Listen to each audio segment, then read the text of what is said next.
Hey guys, this is AgentMindStorm, and today I'm going to be explaining everything announced at Minecon Earth that directly influences Minecraft. I will be excluding any marketplace-based stuff because then this video would go on for absolutely ages, so without further ado, let's get started. The first thing that I know everyone's going to ask is, which mob won? The four mobs were the Monster of the Ocean Depths, the Monster of the Night Skies, the Great Hunger, and the Hovering Inferno. I am very happy to inform you that Mob B, the Monster of the Night Skies, was the winner. It won every single Twitter poll and will be added to Minecraft along with everything else in Minecraft 1.14. Now, that's actually the one I voted for. I'm really happy that it's that one. Mob C sounded kind of cool too, but Mob B, I'm definitely glad that one won.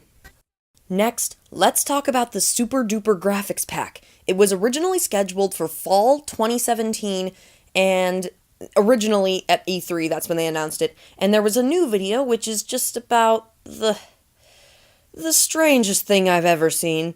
Basically, they announced that they're pushing it back to 2018, along with Minecraft Bedrock for Switch. Sorry, Switch players, just enjoy your updates on the old console edition, where you don't have servers, but do have mini-games.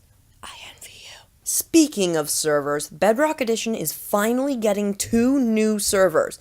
Those servers are CubeCraft and The Hive. Both servers are hugely popular on Java Edition and are making their way to Bedrock Edition soon. You may actually recognize the name CubeCraft, and that's because it was originally supposed to come out with Mineplex, InPvP, and Lifeboat when 1.2 came out. However, it never did, and it was never explained, they never said anything about it, and I guess better late than never or something. Now the next part is the news that we come for every Minecon. That's the next update for Minecraft, and my oh my, is it exciting. Jeb announced that the update 1.14's name... That's gonna be the update Aquatic. And it is amazing looking.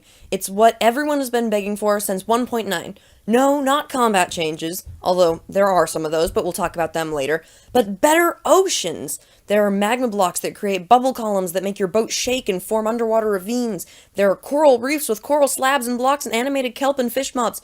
Tridents are being added as a new weapon that can be thrown and has its own enchantments. Water physics are being changed so water can flow through slabs and fences. And dolphins, sunken ships, hot and cold oceans, glaciers. It sounds so epic. Let's start with the reefs. From what we can see, there is coral of many colors. There are probably going to be 16 colors, as every other dyed thing in the game comes in 16 colors.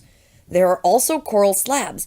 These blocks are going to be great to build with and very fun to find in the oceans. The texture that you're seeing now was confirmed to be an old texture that has since been changed, so corals will look very different from how they do in the picture that you're seeing. They also come with animated kelp plants. There's really been nothing revealed about them, but I thought I would mention them as they're in the reveal. I think it's likely that they're probably just like grass in the overworld. They might drop something if you break enough of them. I really have no idea about that. That's just speculation. Next up, new mobs. In addition to the Monster of the Night Skies, which was of course the mob vote that was kind of controversial because everyone wanted something different, there are going to be fish mobs that correspond to the fish items. Jeb listed clownfish, normal fish, pufferfish, and salmon as expected, the 4 fish that we already have, but then he listed tropical fish and then said etc. after. How many new fish we'll be getting, I have absolutely no idea, but it sounds really cool because there's a bunch of them.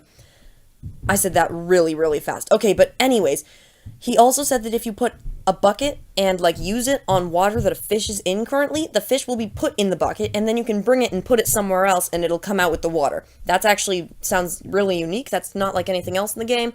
The other mob announced was dolphins. These spawn in oceans and honestly, they look like something from a mod. They jump out of the water and can lead the player to treasure. That sounds pretty amazing, and if you were wondering what the mod they showed a while ago was about, it was confirmed on Twitter that it was just a placeholder teaser thing. It wasn't really a new boss. The 4-headed golem, unfortunately, those were cool dreams, but there's no new golem boss, so that's unfortunate. Also, they're adding multiple underwater and above water structures. These include sunken ships and glaciers. Sunken ships were confirmed to spawn with treasure chests on them, so you'll have something to hunt underwater, and glaciers are likely to only spawn in cold ocean biomes. This screenshot that you're seeing right now is the only thing we've seen of them. We don't really know anything about them other than that, and The ice ocean, cold ocean, whatever, I'm gonna assume that they're covered in ice because that's what sounds correct. It's kind of like the glitched biome that was on Console Edition a really long time ago, where just a huge ocean would spawn and the only thing in it was ice. That's what it reminds me of. And the first thing that came into my head when I saw this picture was, oh my gosh, I want to zoom across it in an ice boat, or like a boat. Just, I call it ice boats because that's what it is. But basically, if you don't know, if you ride in a boat on top of ice, you go like super speed.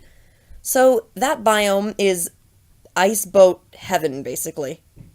This is totally just speculation, but the magma bubble columns that shake your boat and bring you down to the bottom of the ocean might only be found in hot oceans, since there's also cold oceans. That occurred to me, and it seems pretty likely at this point, because the cold oceans have the glaciers, so it makes sense that the hot oceans spawn with the bubble columns, but that's just an idea.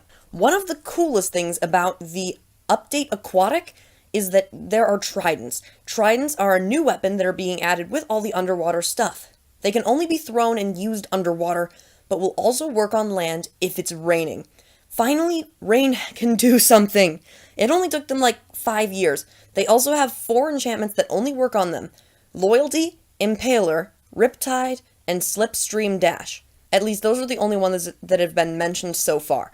The only ones that have had their uses revealed are Loyalty and Riptide. Loyalty will cause the trident to return to you when thrown, and Riptide will give the player a slight boost forward when it is thrown. Unfortunately, we have no idea what Slipstream Dash or Impaler will do. Also, tridents are the only new weapon to be added to Minecraft since the sword was added. So that's really cool, because there literally hasn't been a new weapon unless you count the axe when it got upgraded with 1.9. They also randomly confirmed that pressure plates, buttons, and trapdoors will have wood variations, so there can be jungle trapdoors and oak pressure plates. Well, there are already those, but like spruce pressure plates and dark oak buttons, which is very good. Just a little way for your world to look a little bit better and to hide buttons a little better too. Now, the last piece of news is actually very unfortunate. It's about the combat changes that were teased before Minecon. They were confirmed to change things that, once again, no one asked for. They are removing the ability for dual wielding to do anything. The only thing it can be used for is holding things, like on console and Pocket Edition at the moment. That means a whole list of amazing things that could be done with dual wielding are no longer possible. That includes eating in the middle of a fight, placing torches while mining, throwing ender pearls while hitting with your sword, holding 2 stacks of blocks at once and going twice as long without switching out any blocks, shooting a bow and using a sword at the same time, and more. All of those things that you can never do. You can never eat with your offhand. All you can do is hold things like the compass and the map, and why? I just don't understand.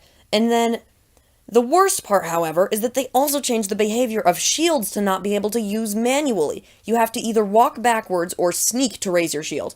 These changes will absolutely ruin PvP, because the thing that I don't understand, honestly, is that 1.9 had 2 pieces of combat that were pretty separate. There was the cooldown that a lot of people didn't like, and then there was dual wielding, which was pretty much universally praised. Now, which of those would you remove if you were Mojang? And now, honestly, I personally like all of 1.9. I think the cooldowns are good, but so many people think that they aren't, that is it even worth angering them? So I would probably have removed the combat cooldown. But instead, Mojang decides to remove the one redeeming thing about the 1.9 combat for some people, which is the dual wielding. I don't understand their logic. That is just, why? And from what I can tell, the only purpose for these changes is so that Minecraft dual wielding can work on a touchscreen. And I think I know why Java Edition is being forced to have them, even though Java Edition doesn't support touchscreen. Microsoft wants people to switch to Bedrock Edition, so why would they have a feature like dual wielding on Java Edition that's just better there and not on Bedrock Edition? I think they really have made it so that the Java Edition has to have the dumbed down version of it just so it looks like it's not better than Bedrock Edition, and that really annoys me. I really hate that Microsoft is ruining things just with the combat and the microtrans. That was kind of a mini rant there, by the way, but it's just they're removing functionality for the second hand pretty much entirely. That's the non-biased version of what I just told you. And that's just about all that was revealed at Minecon Earth. If I missed anything, please tell me in the comments below. One last interesting fact that was revealed, and that is that Bedrock and Java Edition are pretty much equal, and the update will release at the same time on them. Now, the only thing that I don't like here is they just left out Console Edition entirely. They only said Bedrock and Java, but whatever. I think that they meant console in there too, right? Mo Yang, Jang, May? I don't know. Other than the combat changes, I cannot wait for the update Aquatic. So for now, I do want to tell you all, thanks for watching, and I will see you later.